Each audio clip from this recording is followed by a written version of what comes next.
Pressure is mounting on COCOBOD to move swiftly with an aggressive restructuring of the organization, including staff rationalization. This follows the announcement that management has taken a 20% pay cut, while senior staff have also agreed a 10% salary reduction. Joining me with some more on this, my colleague Winston Taki. So Winston, let's begin with a statement that was issued by COCOBOD. What exactly did they announce and what does it mean for the organization? So COCOBOD, considering the immense pressure that has been coming on the organization over the last few weeks, they decided to cut down their salary because of the concerns that why should the farmer receive a cut when the organization, the staff should be benefiting by normally the same remuneration. So it appeared that the senior executives are receiving a 20% cut, while the senior staff, so the senior supervisors are going to get a 10% cut. And basically, but when you look at the overall number, it's hard to get data directly from COCOBOD. But if you go through their 2021 data, it tells you that they have over 75,000 contracts and casual workers, with employees numbering about 10,625, basically. And if you look up the whole, it tells you that a huge organization, look at the contract staff and the amount of remuneration that they have to basically handle in the year. And I was able to go through the financials. It tells you that employee benefit obligations alone amount to 22 million Ghana cedis per annum. And if you look at the director's remuneration in a year alone, amount to 1.35 million Ghana cedis. So it tells you that yes, there are several allowances going underneath. They don't actually pay, they're exempted from income tax, except for about 3 organizations under COCOBOD that gets to pay. Yeah, and I guess the next question would be, how significant are these reductions? Top of your head, I mean, you're going to get into that with an economist, but top of your head, how significant is this? It's all going to be about wealth sentiment, being emphatic to the cocoa farmer, considering the fact that a similar state is happening in Côte d'Ivoire, where they've also reduced their cocoa price, FOB price. And this, the farmers are also lamenting. This afternoon, we saw a story where the farmers are also saying that indeed demanding the COCOBOD to restructure. The CEO also said that as part of the reform, there's going to be strong rationalization of the whole number of employees in some department at COCOBOD. COCOBOD facing a lot of pressure there. Again, where is this pressure coming from? The pressure is coming from, first of all, when the city appreciates, they tend to be at a losing end. Global commodity price also falling, and projections falling due to future mishaps that has happened internationally. All right. Thank you so much, Winston Taki. Breaking it all down for us, we appreciate it. You're watching The Marketplace. So joining us on Zoom is economist Professor Peter Quartey. We want to delve into this. Good afternoon. Thanks for joining us here on The Marketplace. So how serious are COCOBOD's liquidity challenges based on this announcement? Good afternoon to your discerning listeners and viewers. I think it tells you where COCOBOD finds itself. Long years of improper management has brought the organization to this point, and you can see attempts to basically meet farmers, attempts to restructure, to cut down on its huge expenditure, especially wages and salaries, and also incentives to or benefits to its workers.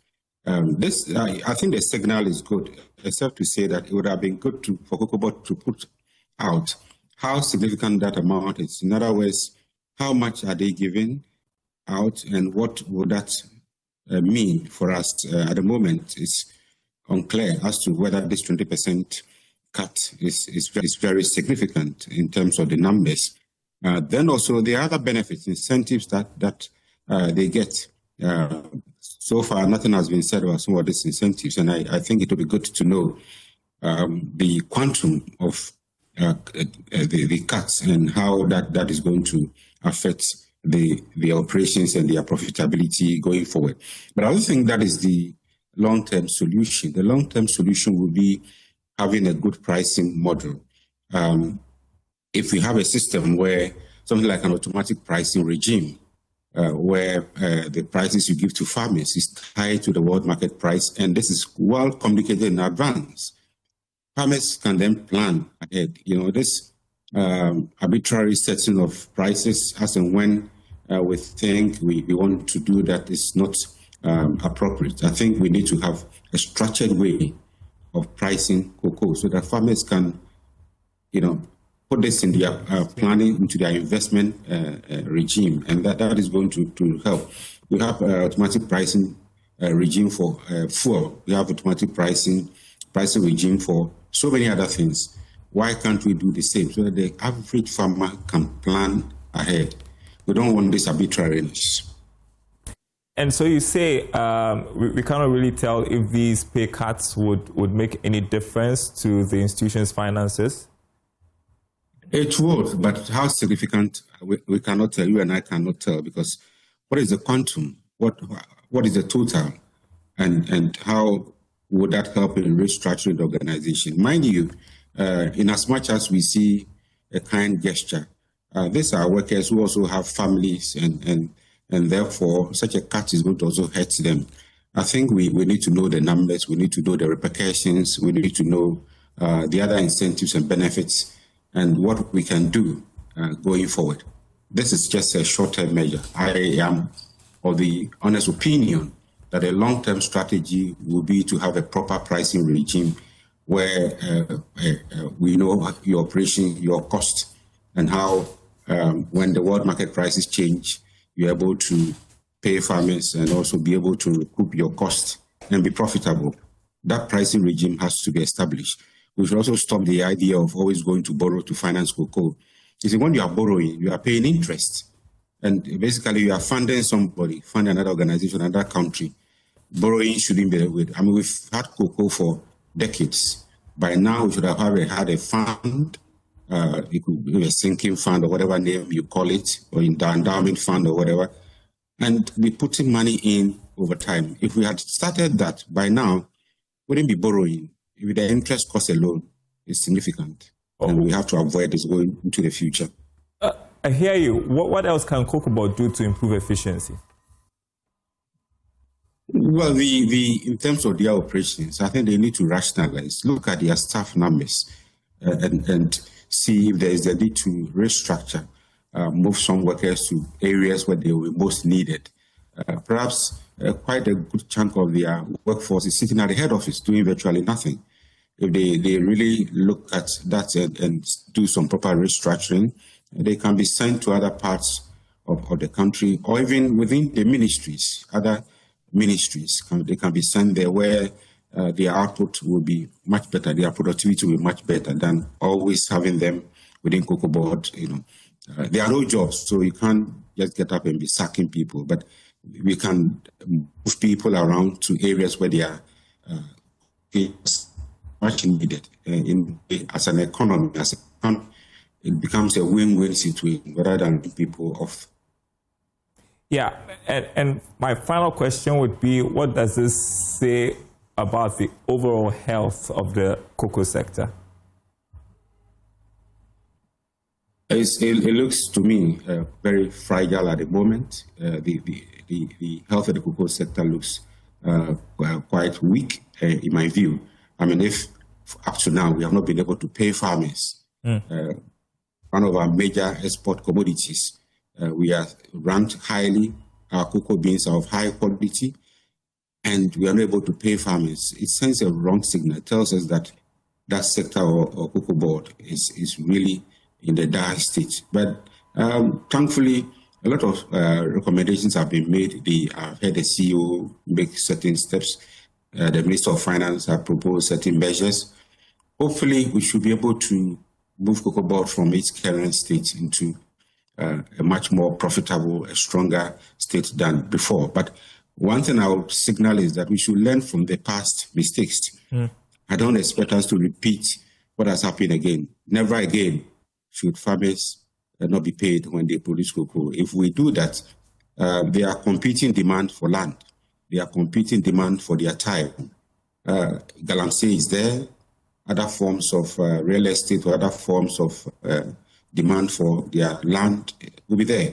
Smuggling is also one. Now that Cote d'Ivoire has stayed its price, and there's about 1,000 cities difference. The rest of the cocoa that has not been bought can be smuggled. We don't want to create all kinds of incentives for people to smuggle or for farmers to stop producing cocoa. Lastly, the idea of processing. I think the president and others have spoken about this. Let us process our cocoa, add value. It's long overdue. Well, that looks like a long-term plan, wouldn't you say? I don't think it's a long-term. I think it should be a medium-term plan. It's something that is doable. If we caught investors, I believe there are a lot of investors out there who will be willing to invest in Ghana's cocoa to process. Already, people are processing. I mean, we've seen niche cocoa, we've seen other forms of cocoa. I mean, I might buy different types of chocolates that are very nice, packaged, that we take out to give as gifts to friends when we travel. I believe with the right incentives, we can be processing more of our cocoa. So I don't think this is a long-term plan. In the near or medium term, this is doable. It's doable. Economist Professor Peter Kote, good to see you. Thank you so much for your perspective this afternoon. You're watching The Marketplace. We're taking a short break. We will be right back.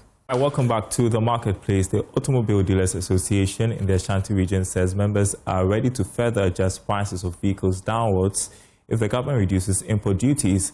The national leadership of the association announced a 15% vehicle price reduction, citing recent stabilization of the cedi against the US dollar and government's abolition of the COVID-19 levy. But the association believes a further cut on tax on imported vehicles could cushion customers against purchasing expensive second-hand vehicles. Here's more in this report. The cost of vehicles has been significantly impacted by exchange rate volatilities, high import duties, shipping costs, and global supply chain pressures. The situation came with challenges on the industry, dwindling daily sales, especially in the Ashanti region. Following the announcement of price reductions, the Ashanti Regional Chapter of the Automobile Dealers Association says members are ready to uphold the directive to slash vehicle costs. The group is positive a further reduction on high import duties could plummet the prices of second-hand vehicles. Davis Echampo is the secretary of the association. Car dealers, we agree to reduction of cars because we want to promote our businesses. But the case now is the dollar has already come down, and we applaud the government for that. But a big but there, the duty has not been reduced. Now, to pay for a duty of a one car, let's say RAV4, it will cost you between 70 to 100,000 Ghana cedis, which is still very huge. And we want all those things to come down so that people can patronize our business. Because when they buy, the people get satisfied. And we also are very grateful serving them. Davis spoke on the sidelines of a stakeholder engagement with foreign automobile company Autobridge Ghana to deliberate on ways to enhance operations of the local automobile sector. Through convenient means of freight forwarding, the company is extending its reach to Africa, with Ghana hosting its first warehouse. Jadiminas Gamos is the owner of W8 Autobridge Ghana. They will receive a lot of advantages, including that they're gonna get their own auction accounts, so they can from now on start buying cars directly from the auctions by themselves, saving a lot of money on domestic transportation because we have 6 warehouses in United States, which covers all major ports. So timing is very important since our many dealers that we visited before, they mentioned it, but before they had to wait until they would complete the entire container, which usually contains 3 to 4 cars, to be able to ship it. Now they don't have to do that anymore. For Joy News, my name is Emmanuel Kweku. Now, the Executive Director of the Center for Extractives and Development, Africa, Samuel Bekwai, has called for deliberate policy support to accelerate the adoption of electric 2- and 3-wheelers, citing the ongoing economic viability in Ghana. Yes, more. The 2022 Ghana Electric Vehicles Baseline Survey conducted by the Energy Commission shows high awareness of electric vehicles at 89%, with 53.64% of respondents indicating a preference for electric vehicles over internal combustion engine vehicles. Speaking in an interview with Joy Business, the Executive Director of the Center for Extractives and Development Africa, Samuel Bequin, highlighted the economic viability of electric vehicles in Ghana and the broader sub-region. One of the key changes that has happened recently is in 2025, late 2025, the government enacted a law that allowed 2- and 3-wheeler to be commercial vehicles in Ghana, which is something that came to legalize an ongoing mode of transport in most of our cities and our villages as well. So that is one big part as part of the policy and the regulatory side. The next paper, why we are here today, is to assess the economic viability of adopting electric 2- and 3-wheeler in Ghana. And what does it mean? We are looking at if somebody was to purchase or if somebody was to do a business that will manufacture/assemble electric 2- and 3-wheeler, what would it mean for the person? He further emphasized key findings from the report, particularly the cost implications and long-term savings potential of electric mobility. And then we also noticed that when it comes to those who want to switch, they said, yes, we want to switch, but can we get more charging stations and battery swap stations? Yes, we want to switch, but can we ensure that the spare parts are available? And some of them also said, yes, we want to switch. We know that when it comes to or net savings, we are going to be economically efficient with the use of electric 2- and 3-wheelers compared to the petrol ones. And they've also mentioned that aside the spare parts, the mechanics that work on that as well, sometimes they charge higher when it comes to the electric 2- and 3-wheeler. The Center for Extractives and Development Africa's Stakeholder Validation Workshop was organized under the theme Cost and Economic Viability of Electric 2- and 3-wheelers in Accra. The Electricity Company of Ghana has reaffirmed its commitment to gender inclusion and STEM development as its Women in Engineering group helped the company recover about 1.8 million cedis in 2025, underscoring the growing impact of female engineers on operational performance and revenue mobilization. The Electricity Company of Ghana Women in Engineering Awards and Dinner Night was held to empower young girls, celebrate professional excellence, and promote gender inclusion in science, technology, engineering, and mathematics. Speaking in an interview with Joy Business, the president of ECG Wine, Engineer Alberta Amankwa, emphasized the need to encourage more women and girls to pursue STEM education and develop a strong interest in engineering to support national development. We have what we call soft engineering, and it requires the brain power. A woman can be intelligent, a man can also be intelligent. Intelligence does not depend on gender, and that is one of the misconceptions we want to demystify. And so when we engage the young ladies out there, we help them to know that no, they should not fall prey to these misconceptions and run away from engineering or STEM field, but rather face them head on and see us as role models. If we have been able to do it, sail through our career path, succeed, and we are at this level, they can equally do it. And so we empower them to take up STEM-related courses. Deputy Managing Director of ECG, Engineer David Buedia Samoa, commended women engineers for their immense contribution to the company's operation and revenue performance. One of the things that they did just past year was the fact that they gathered themselves together and then decided to come out with a launch of a program to improve revenue mobilization. So, we are installing prepayment meters. So they took the opportunity to monitor the meter that we've installed. And as a result, they were able to recover 1.8 million Ghana cedis, which the two would have gone waste. And aside that, we have protection and control. That is in terms of engineering itself. They contribute a lot to our systems running. You know, they do system planning, they do protection and control, and then the designs, the transformers that serve the communities.